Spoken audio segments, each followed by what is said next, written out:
Imagine a world leader from long ago, a man who built a massive empire. This man was Genghis Khan. Born around the year 1162, he was a unifier. He brought together the scattered, warring tribes of Mongolia. He created a powerful army that rode on horseback. They were disciplined. They were loyal. They conquered a huge part of the known world, from China to Eastern Europe. The Mongol Empire was the largest land empire in history. He was known for his brilliant military tactics, but he was also known for his brutality. Cities that resisted him were often destroyed completely. He was a complex figure, a builder and a destroyer all at once. Now imagine this man with his ancient mindset, leading a modern country in 2025. The first days of President Khan's term would be a shock. He would see the existing political system as weak and inefficient. In his time, loyalty was everything. Disagreement was often seen as treason. The idea of a loyal opposition would be foreign to him. He would likely dissolve Congress or at least ignore it. He would see its debates and slow decision-making as a sign of weakness. Instead, he would install a council of advisors. These people would be chosen for their skill and absolute loyalty to him, not for their political connections or popularity. He would value competence above all else. Experts in engineering, logistics, and military strategy would suddenly find themselves in positions of great power, replacing career politicians. His approach to law and order would be swift and absolute. Genghis Khan's law code, the Yasa, was famously strict. It punished theft and adultery with death. While he might not reintroduce such harsh penalties immediately, the spirit of the Yasa would be clear. He would declare a war on crime with a ferocity never seen before. Federal forces, perhaps even a new guard modeled on his elite Kashig warriors, would patrol the streets. He would see modern legal protections like long appeals processes as obstacles to justice.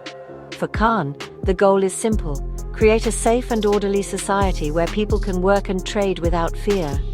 He would believe that true freedom comes from security, not from endless individual liberties that lead to chaos. The reaction from the American people would be intensely divided. Many would be horrified. They would see his actions as the end of democracy.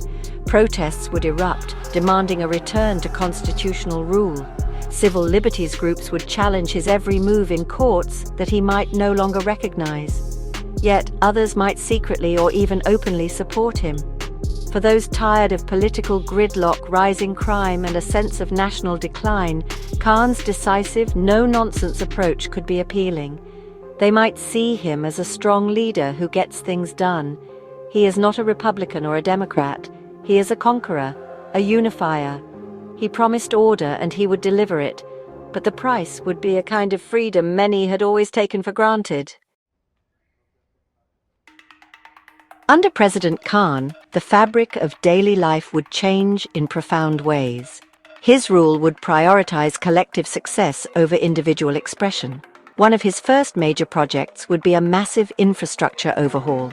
Imagine new high-speed rail lines connecting the country, built with military precision and speed.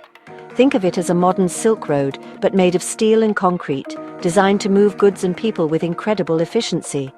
This would be funded by taxes on the extremely wealthy, an idea Khan would favor.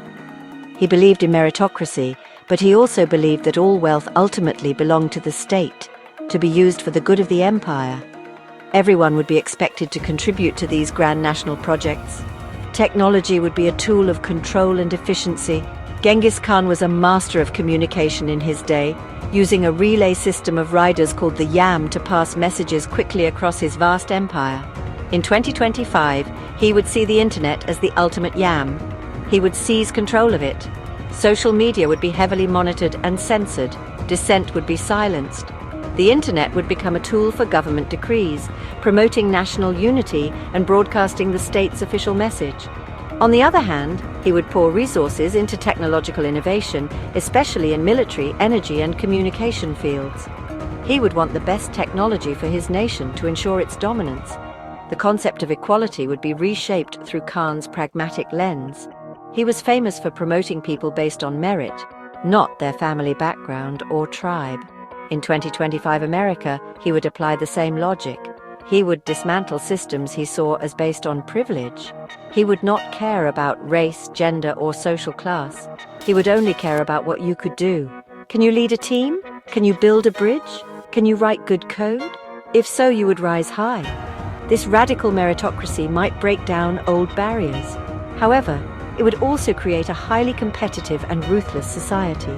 There would be little room for those who could not or would not contribute to his vision of a strong, productive nation. Freedom of religion, a cornerstone of American life, would be a complex issue. Historically, Genghis Khan was tolerant of different religions. He understood that people's beliefs were important to them. As long as they prayed for him and the empire, he allowed Christians, Muslims, and Buddhists to practice their faiths freely. He would likely adopt a similar policy in 2025. You could worship as you pleased, but your ultimate loyalty had to be to the state and its leader. Any religious group that challenged his authority or promoted dissent would be dealt with harshly. He offered freedom of worship, but not freedom of political thought, a distinction that would be difficult for many modern citizens to accept. President Khan's foreign policy would be simple, direct, and honestly terrifying to his rivals. He would view the world not as a community of nations, but as a collection of potential allies, vassals, and enemies. The United Nations would be dismissed as a talking shop for the weak. He would pull out of complex international treaties that he saw as restricting his nation's power. His diplomacy would be backed by overwhelming military strength.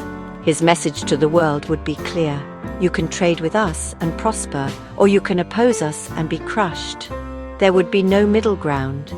He would see alliances as temporary arrangements based on mutual interest, to be discarded when they were no longer useful. International trade would flourish, but on Khan's terms. He understood the power of trade to create wealth and connect empires. He made the Silk Road safe for merchants. In 2025, he would propose a new global trade network, protected by the American military. Tariffs and trade barriers would be eliminated for any nation that accepted his terms and acknowledged American supremacy. This could lead to a period of incredible global prosperity for those who joined his system. However, for nations that resisted, the economic consequences would be severe.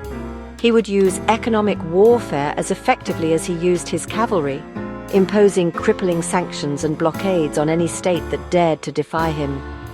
His relationship with other major powers like China and Russia would be a high-stakes game of power politics. He would respect their strength but would constantly test their resolve. He would not engage in proxy wars or subtle diplomatic maneuvering. Instead, he would prefer direct communication with their leaders. He might propose grand bargains, dividing the world into spheres of influence. You rule your lands, I will rule mine, and we will trade in between. But he would also be preparing for conflict, massively increasing military spending and developing next-generation weapons. He believed that peace was only possible when your enemy feared you too much to fight. The world would live under the constant shadow of a potential superpower conflict. The idea of human rights as a foreign policy tool would be abandoned. Khan would view any nation's internal affairs as their own business, as long as it did not threaten his empire. He would not criticize other authoritarian leaders for how they treated their people. In fact, he would likely find them to be more predictable and reliable partners than a messy democracy. This would be a dramatic shift from traditional American foreign policy. The world would become a more dangerous place for dissidents and activists in other countries, as the powerful shield of American pressure would be gone. Khan's America would be a global superpower focused only on its own power and prosperity, not on spreading its values. The potential for internal conflict under President Khan would be immense. His iron-fisted rule would inevitably create resistance. A modern population, raised on ideals of freedom and individualism, would not easily submit to the will of an absolute ruler. There would likely be underground resistance movements, using encrypted technology to organize and communicate. These groups would see themselves as patriots fighting a tyrant. The nation could fracture along ideological lines, with loyalists who support Khan's new order on one side, and rebels who fight to restore democracy on the other. This could lead to a new kind of civil war. fought not on battlefields but in the streets and online. However, there would also be surprising successes. With political gridlock gone, major national problems could be solved with incredible speed.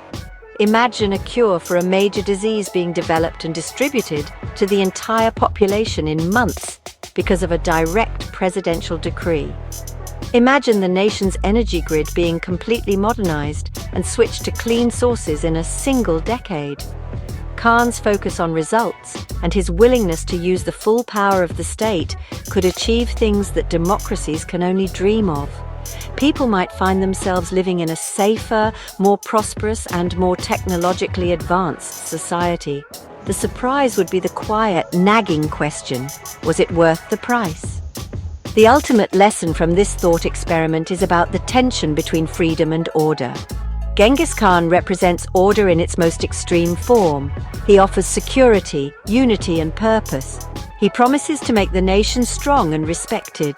In exchange, he demands total loyalty and the surrender of individual freedoms. Modern democracy stands on the other side. It offers liberty, self-expression, and a voice in government. But it can also be messy, slow, and inefficient. It can lead to division and gridlock. President Khan's saga forces us to ask what we truly value most. How much freedom are we willing to trade for security? How much chaos can we tolerate for the sake of liberty? In conclusion, the imaginary presidency of Genghis Khan in 2025 serves as a powerful mirror. It reflects our own anxieties about the present and our fears for the future. It shows us the seductive appeal of a strong leader who promises simple solutions to complex problems. But it also reminds us of the brutal cost of that kind of power. The story of the great Khan in the White House is not really about him. It is about us. It is a hardcore look at the choices societies have always faced between the wild freedom of the open plains and the secure walls of the empire. What kind of world do we want to build? The answer is not as simple as we might like to think.